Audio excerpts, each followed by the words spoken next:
Well, the president also vowed to keep U.S. steel American-owned and threatened higher tariffs on Chinese steel as he seeks to win over union workers ahead of the November election. U.S. Steel has been an iconic American company for more than a century, and it should remain a totally American company. American-owned, American-operated by American union steelworkers, the best in the world, and that's going to happen, I promise you.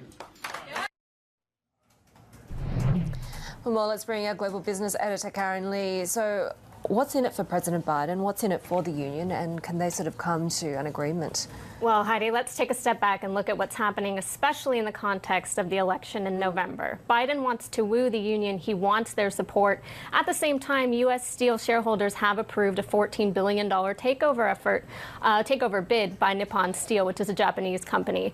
So Biden's been hitting the ground running in Pennsylvania this week. He wants the support of the state. He wants to win it. It's a big swing state. But at the same time, this is now going to go to politicians and regulators. So whether this is going to be something that moves markets, whether this is more of a political stance, is yet to be seen.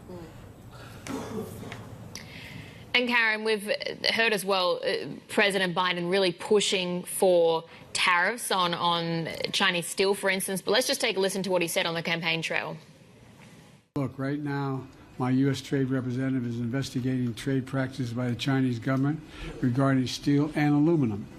If that investigation confirms these anti-competitive trade practices, then I'm calling on her to consider tripling the tariff rates for both steel imports and aluminum imports from China. So give us some more context on this, because I think part of the question around tariffs is how substantive is it? Yeah, well, Biden's proposed a 25% levy on certain Chinese steel and aluminum products, and that's meant to shore up U.S. steel. It's meant to court the workers, but at the same time, Bloomberg's being told that this could be more of a political statement. It might have no market impact at all. And the Chinese steel imports are just a small sliver of the U.S. steel market. So what we're really going to be looking at is what this does for Biden in terms of his support among the workers going into November's election. Because he does have the backing of the union, but at the same time, so does Donald Trump. He's got a lot of support among the rank and file. And this is something that both of these candidates want to win going into November.